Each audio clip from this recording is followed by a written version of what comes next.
अगर हम रोज घर में पूजा पाठ करें तो किस देवता का पूजा सबसे महत्वपूर्ण होता है या किस देवता का हमें नित्य आरती खास करके करनी चाहिए, हम किसकी आरती नित्य करें? ऐसी माता जी ने हमारे से प्रश्न किया है। तो मैं बता दूं कि अगर आप घर में रेगुलर पूजा करते हैं, आप नित्य पूजा पाठ करते हैं, तो आपको आरती और पूजा पाठ में अगर कुछ विशेष देवता रखना है कि नहीं, मुझे ऐसे देवता बताइए जिसको हर कोई हर स्थिति में हर जगह पूजा कर सकते हैं। तो सुनिएगा, मैं आपको बता रहा हूं कि भगवान गणेश एक ऐसे देवता हैं जिनकी आरती आप नित्य कर लीजिए, बहुत अच्छे हैं, क्योंकि उनका देवताओं में अग्रणीय पूजनीय भी है, उन्हें विघ्नहर्ता भी बताया गया है और उनकी पूजा लगभग समस्त देवी देवता भी करते हैं, इसलिए वो बहुत ही पूजनीय। दूसरा, भगवान श्रीमन नारायण, अगर आप इनकी आरती नित्य करें, ओम जय जगदीश हरे, ये भी बड़ा अच्छा आरती है। अगर आप रोज करना चाहें तो आप नित्य करें, घर में अगर रेगुलर आरती करना है तो आप ये भी कर सकते हैं। तीसरा है, आप ओम जय जगदीश हरे के बाद ओम जय शिव ओमकार, भगवान शंकर जी की आरती है, आप इसे भी नित्य कर सकते हैं। या ओम जय अम्बे गौरी, माता रानी का आरती है। अगर आपको इसके अलावा लगता है कि नहीं, मैं किसी एक विशेष देवता का पूजा करता हूँ, जैसे मैं मान लीजिए शंकर जी का पूजा करता हूँ, तो आप केवल शंकर जी की आरती करें। अगर आप शिव जी की पूजा करते, विष्णु जी की पूजा करते, गणेश जी की पूजा करते, तो आप उनकी भी आरती कर सकते हैं। जैसे कुछ लोग होते हैं कि विशेष रूप से शंकर जी के भक्त हैं, कुछ लोग ठाकुर जी के भक्त हैं, कुछ लोग राम जी को परस्पर पूजते हैं, तो आप उनकी भी आरती कीजिए, कोई दिक्कत नहीं है। उसके बाद अगर आपका कुल देवता कोई है, जैसे मेरा घर में मेरे कुल देवता शालिग्राम भगवान है, मतलब नारायण जी को हमने कुल देवता का स्थान दिया है, तो नारायण जी, राम जी या कृष्ण जी, मैं किसी एक नारायण रूप का अगर मैं आरती कर लूँ तो मेरे लिए बहुत लाभदायक है। उसी तरह आपके घर में अगर कुल देवता कौन है, ये भी महत्वपूर्ण होता है। इसलिए आरती जो होती है विशेष करके, अगर आप एक ऐसा आरती चाहता है जिसे हर कोई कर सकता है और नित्य करना चाहे, तो आप परस्पर गणेश जी की कर ले, कोई दिक्कत नहीं। गणेश जी बहुत ही शुभ कहा गया है, क्योंकि गणेश जी की आरती करने से उनकी 2 पत्नियां रिद्धि सिद्धि है और उनके 2 पुत्र हैं शुभ और लाभ। यानी जहां पिता का सम्मान होता है वहां पुत्र का भी खुश होता है। हमारे यहाँ आदर्श पुत्र इसी को कहा गया, जिस पिता के सम्मान पर जिस पुत्र को अपना सम्मान नजर आए वही पुत्र आदर्श होता है।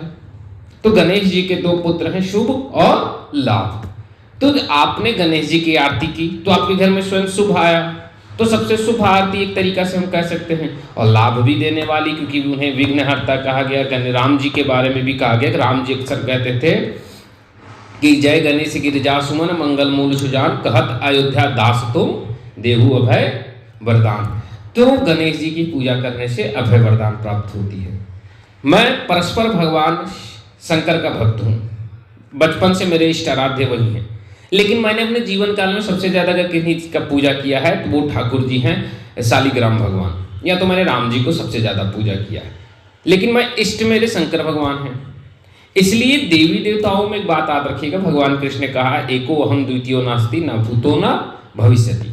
आप जिस देवता को पूजा करते हैं आप एक ही बात मान करके चलिए कि एक वही है, परस्पर एक देवता वही है, बाकी सब उसी के अंतर्गत है। एको अहम द्वितीयो नास्ति, बस एक वही है, बाकी सब उनके अंतर्गत है, सब वही है। अगर मैं शिव भक्त हूं तो मेरे लिए है कि कंकर कंकर में शंकर है, शंकर ही हमारे लिए सर्वत्र व्यापक है, शंकर ही सब कुछ है, मैं शंकर को ही मानूं। जब मैं नारायण की पूजा करूं तो मेरे मन में ये भावना है कि नारायण अलग है तो इनकी आरती मैं क्यों करूं ना, नारायण को भी शंकर मान लो कि नारायण भी वही है, तो फिर भैया जितना शंकर की पूजा उतना नारायण की पूजा, तो आपके मन में भेद ना होगी। वैसे भी कहा गया ब्रह्म तो एक ही है, भगवान कृष्ण ने कहा एको अहम द्वितीयो नास्ति, जब मैं एक हूं दूसरा कोई है ही नहीं। अगर राम तत्व से देखे तो राम एक है बाकी कोई नहीं, शंकर तत्व से देखे तो शंकर एक है बाकी कोई नहीं, विष्णु तत्व से देखे तो विष्णु एक है बाकी कोई नहीं, दुर्गा तत्व से देखे तो माता रानी एक है बाकी कोई नहीं।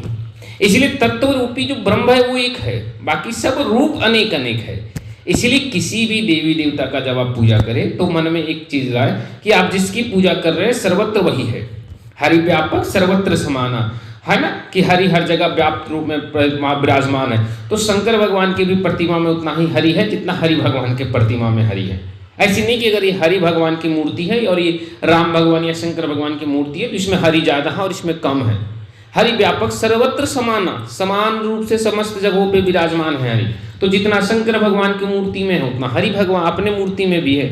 अगर वो अपने में ज्यादा होंगे तो फिर ये बात गलत हो जाएगी, फिर ये तो भेदभाव हो जाएगी। इसलिए हरि तत्व सर्वत्र है। उसी तरह कंकर कंकर में शंकर है, जिस कंकर को देखो उसी में शंकर नाप लो। शालिग्राम हो चाहे हमारे शिवलिंग हो, सब एक ही तत्व से मान के चले कि हमारा ईश्वर एक है। भले वो नारायण रूप में है, वो शिव रूप में है, तत्व एक ही है, एक ही ब्रह्म तत्व है, एक ही मेरे लिए प्रब्रह्म है। मोक्ष के दो दरबार बताया गया, शंकर की पूजा करो तो मोक्ष, नारायण की पूजा करो तो मोक्ष। शिव के हाथों मरो तो मोक्ष, नारायण के हाथों मरो तो मोक्ष। अकाल मृत्यु से बचना है, शिव की पूजा कीजिए। अकाल मृत्यु से बचना है, हरि पूजा कीजिए। मृत्यु दोनों के भयभीत होता है। जब भगवान कृष्ण यमलोक गए तो यमराज जी डर गए, वही शंकर भगवान को देख करके भी यम देवता डर जाते हैं। ऐसा तो है नहीं, मृत्यु शंकर को भी नहीं मार सकता है, विष्णु को भी नहीं मार सकता है।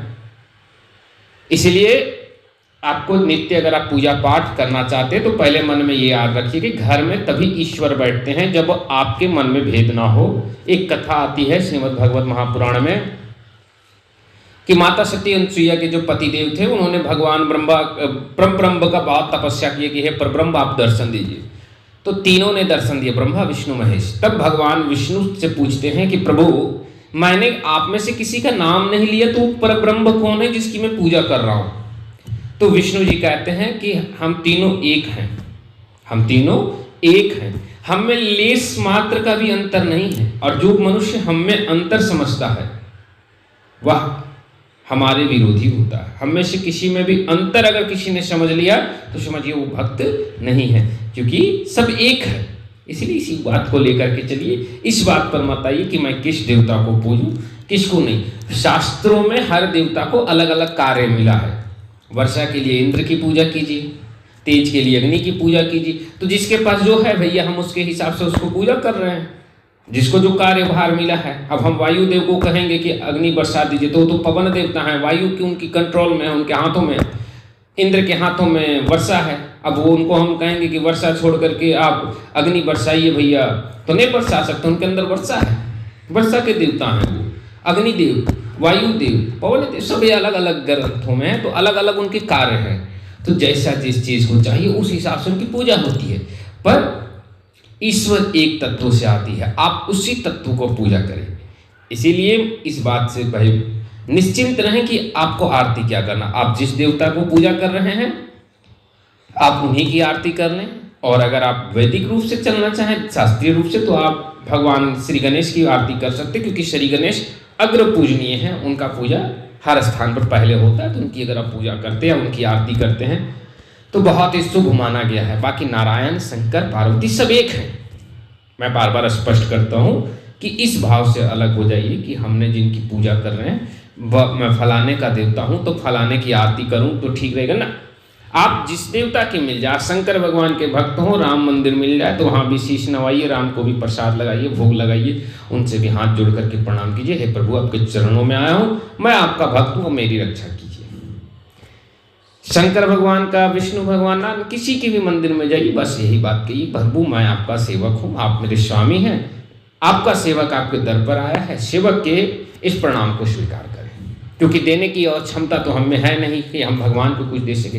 तो जो दे सकते हैं वो है समर्पण और नमन, तो हम वही दे रहे हैं। हमारी कोटि कोटि प्रणाम को स्वीकार करें और कहते हुए भगवान के यहाँ से आप चले जाए, कोई दिक्कत नहीं है। ईश्वर एक है, ईश्वर तत्व एक है, सब एक है। इसीलिए इस भाव से अलग रहें कि मुझे किस देवता को पूजना है, किसको नहीं। बाकी आप जिसके भक्त हैं आप वही पूजिए, कोई दिक्कत नहीं है। आखिर सारे देवता एक ही तत्व से बने हैं। इसलिए भगवान कृष्ण ने स्पष्ट अर्जुन से कह दिए हैं कि अर्जुन एको हम द्वितीयो नास्ति। राम जी ने शंकर जी का पूजा आजीवन किए, वही राम जी की पूजा शंकर जी करते हैं। शंकर राम राम जपे और राम शंकर शंकर जपे। सोच कर देखिए। अब कुछ लोग कहेंगे कि ना, राम श्रेष्ठ तो राम जी ने शंकर की पूजा क्यों की, शंकर श्रेष्ठ तो राम जी की पूजा की। अरे भैया दोनों एक तत्व से देखो तो फिर कोई श्रेष्ठ नहीं। राम भक्त के लिए शंकर श्रेष्ठ है क्योंकि राम के आराध्य, शंकर भक्त के लिए राम श्रेष्ठ है क्योंकि वो शंकर के आराध्य हैं। सीधी सी हमें लेके चलनी है, क्यों इतनी हमें दिक्कत लेके चलना है। इसलिए शास्त्रों में जो है मैंने विधिवत बता दी कि आप किस देवता का पूजा करना चाहें, किसकी आरती करना चाहें, नित्य किसको भोग लगाना है, वो आपकी अपनी निजी इच्छा। आपके नीचे कुल देवता है, जैसे मेरा कुल देवता शालिग्राम भगवान है, ग्राम देवता शंकर जी हैं, ग्राम देवी माता पार्वती है, मेरे स्थान देवता भी जहाँ मैं हूँ वहाँ के हिसाब से कृष्ण जी हैं। तो अब आप समझ लीजिए कि मैं कहाँ पे जाऊँ। मैं शंकर भक्त हूँ, मैं देवघर में, मैं उज्जैन में महाकालेश्वर भगवान शंकर की भी पूजा करना चाहता हूँ। और अगर समय मिल गया और समय ना भी मिले तो भी मैं समय निकाल करके बांके बिहारी ठाकुर जी का दर्शन करने जाता हूँ। मैं राम जी का दर्शन करने अयोध्या भी जाऊँगा और नरसिंह भगवान का दर्शन करने कभी साउथ के मंदिरों में भी जाऊँगा। इसलिए इस तत्व से दूर रहिए कि ईश्वर तत्व सब एक है, हरि व्यापक सर्वत्र समाना। खैर, आप जिस चीज़ की पूजा कर रहे हैं बहुत अच्छा है, बस आरती एक उन्हीं की करनी है, चाहे आप 2 कीजिए चाहे 5 कीजिए, बस एक विश्वास रख कर कीजिए कि जिसकी आरती कर रहे हैं मेरा वही कल्याणकारी है, वही अंततः कल्याण करेगा और वही तत्व सर्वत्र है, आपको सब कल्याण होगा। जय श्रीमन नारायण, राधे श्याम।